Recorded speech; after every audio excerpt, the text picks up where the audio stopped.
has been the director of Institute of Engineers, and few other very significant position has been held. So a very varied experience I bring to this panel, and as we go along you will hear them. To start, first of all, as we all know, the government mandate has come in, but let me start with you, sir, that how do you see the adoption? Because everything will move if the adoption increases and if the customers are accepting it and we are not facing any challenge in taking the product to the consumer.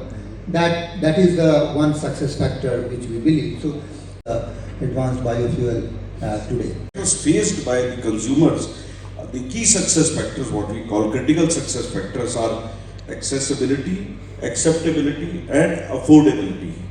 So we talk lot about the product availability and the plans, the technology, and the generations which we are going to roll out in the advanced biofuels. But the least talked about is the acceptability and the affordability.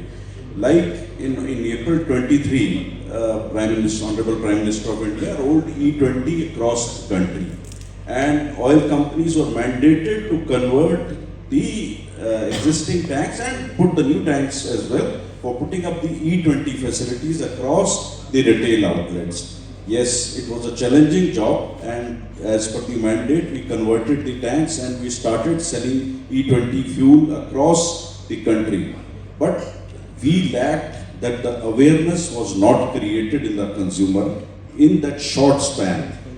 Now slowly the awareness about the vehicle compatibility and the effect of E20 on the vehicle is coming up, and so is the adoption, which is improving. Yes, we are there to mandate the SDG goal of providing SDG 7 of providing clean and affordable energy by providing advanced biofuels. But in this, we have to think of in terms of increasing the adoption and increasing the accessibility to a common man, common motorist we have 58 million cars running across the country, and we have to make the adoption widespread. So that is a big challenge for a market here to not only produce, we will be the third largest producer and consumer, but yes, it has to go in an organic fashion. That is all what I want to say. Thanks, sir. And because you run a conventional fuel company as well, so in your company, do people fear you that this is the guy who is going to eat up our conventional business? Yes, he's going to eat the fossil fuel part of it, but the statistics saves us. Statistics is one thing which can damage you and save you. So we take the E20 as to 20% as aggregate of fossil and biofuel together as the volume sold from our company. So it hardly makes a difference, and it is what the industry practices. Great. So then what I understand from sir is that though in Indian market can absorb both fossil fuel as well as the growth in the biofuels. Yes. And though the difference would come in the incremental demand of fossil fuel. So probably it would still grow. Probably otherwise without biofuel it would have grown by say 8% hypothetically. With biofuel it would grow by say 7% yes, or 7.5%. That could like be the CAGR difference. around 5%, which is anticipated. But then fossil fuel will definitely going to decrease. Great. Since the biofuel component is going to increase in that. And then let me also tell you that gives a lot of confidence to the fossil fuel refiner and marketer, because what he is especially commenting on is fossil fuel is here to stay. So whatever much the world may talk about net zero and all those halabaloo, but then fossil fuel is here to stay, at least for next 50 to 60 years. It's the consumer who is going to make the difference. True. And the consumer intent and his choice is most predominant. When a person is preferring a SUV over a smaller vehicle, the fossil fuel is there to stay. Yes. This is how the market is behaving. So that gives a lot of confidence to, I think, a lot of people in the room. But thanks, sir. Thanks. And now I would turn to you, because You know, this 2G ethanol is being looked at as a large opportunity, as we also highlighted, that is being a big business opportunity. So, would you like to comment on what is the size of this business and how much investment could this sector see in next, say, 3 to 5 years, and how it is being seen by the global investors? So, would you like to comment on that? I think first to take a bit of a step back and look at the ethanol blending program's vision for the future. I think last few years we have seen that a program was launched with a target of say 2030, but the ethanol blending program is showing success even before its deadline. So this is where we see that this is one of the more successful biofuel blending programs, but it also shows that an industry with an appetite for ethanol is now looking to also innovate in its own market. So one aspect of how we see this demand and particularly highlight to global investors is, say, as per the NITI Aayog report, 825 crore liters odd ethanol was there for ethanol supply year last year. The next years it's going to grow to 1,100. And meanwhile, the supply of ethanol from 1G sources is also something that is dependent heavily on food, grain, as well as say sugarcane. Here we are able to see a big shift in the thinking for the global investors also to say that how can we improve the ethanol yield from the sugarcane or the other sources, biogenic sources that we can effectively look at, and what fraction of that will be a component of the overall ethanol blended. And I think here is where we see the opportunity for 2G ethanol as a good fit, because we started the program with a vision of saying Annadata becomes Urjadata. Now Annadata is providing all the grain and the sugar cane and sugar possible. Now what about the other waste products that the Annadata is also having in terms of rice straw and sugar cane bagasse that they can utilize? This is where we see that this is only putting more money in the hand of farmers, and this is how we want to also ideally look at, say, from a capacity of 1,000 crore liters, how the next set of 2G plants will take a sizable chunk of capacity. This is where we would like to highlight to global investors that the ethanol blending program is here to stay at E20, and we also want to highlight that globally, you take the case of say Brazil, they do E27 and even higher. So to sort of balance our import bill for crude and in the long term look at how we can balance the ethanol production, 2G ethanol has a significant place in this. And we definitely want to highlight how higher blending is definitely another aspect of how flex fuel vehicles can be a part of this journey. So overall for us, we are definitely looking at how different biogenic sources will be the key differentiator in terms of how 2G ethanol will be produced. So I do not completely agree with the statement that cost of 2G ethanol versus 1G ethanol, there is a big difference.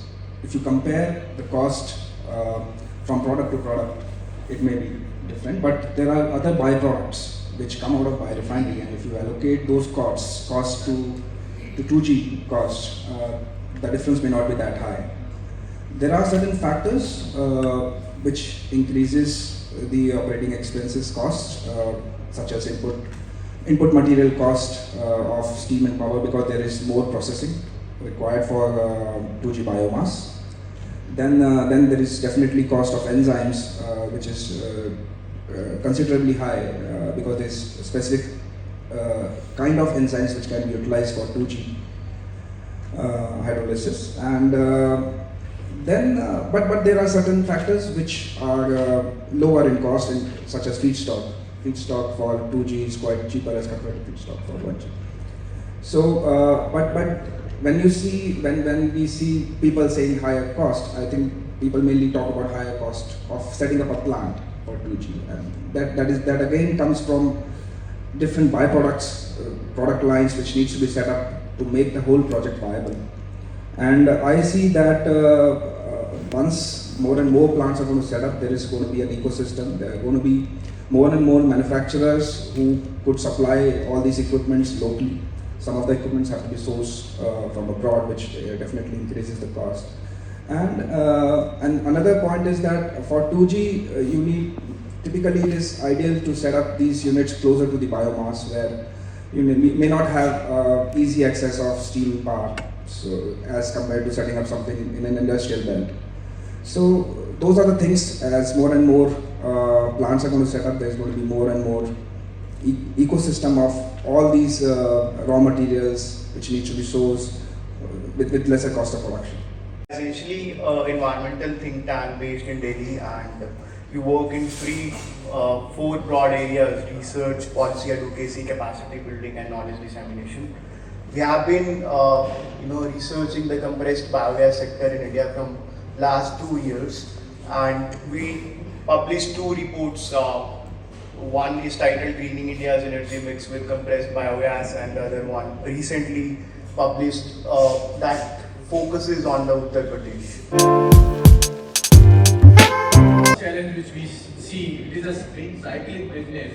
So a lot of working capital required to store, and you don't know what kind of pricing we expect later on the situation, because you again have to compete with the unorganized market. So not only the bricketing, now what fascinating thing we are finding out that we need to compete with the people who are burning the raw wood, the waste wood, and the loose biomass. Earlier it was the scene wherein we were competing with the coal only, and higher grade coal. So we can say that this is the cost feasibility, and this is per 1000 kcal. Now, who we are competing, we don't know that kind of scenario. So one side, we are not certain on the pricing part and the availability of the raw material, variability of the price of raw material. And the other side, we are competing the uncompetitive market, which is not actually the densified product, but very like a loose biomass, like a loose sawdust, the waste food, many such options now client is having. Sir. Many challenges, but I think in the coming decade there are few challenges which we need to take care as of now. As my friend has told that one of the biggest challenge would be ensuring the sufficient supply of biomass at competitive prices. That's one of the biggest challenges, because biomass, as Sunil sir has mentioned, has own its variations.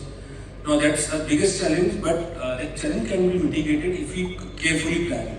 You need to have a proper planning in terms of the location of your plant, and as well as clear forecasting of the demand as well as the availability of biomass. And if there are gaps, you need to put a robust roadmap on day one that how you will be able to meet that gap in the future. The second biggest challenge which I see is which most people don't talk, is the lack of trained manpower for the bioenergy sector. With the pace which plants are opening up, we don't have sufficient manpower to back it up. And I think it's a high time that we should develop systems and build institutions to skill our manpower to meet the ever-growing demand for the bioenergy sector. The third challenge would be the low-cost finance for rapid expansion and create the capacities and competencies. But Rohit sir, I would like to highlight here that these challenges also present us the opportunities. So India has a huge land bank of those lands which were previously cultivable, but now they are marginal lands. Now if by advanced agriculture technique, through regenerative agriculture or phytoremediation, if we convert those lands to cultivated one, then we get as a huge land bank for growing energy crops like grasses, bamboo, trees, which will support our bioenergy sector, as well as it will lead to employment generation, and it definitely will give boost to the rural economy, and also it's I think the most effective as well as natural way of carbon recycling and sequestration. That's what my answer was. Thank you, Aman. Coming to you, Amrit. So, I've seen your business format for the last few years now, and you're actually seeing a little bit of a pull and a push model in terms of business growth.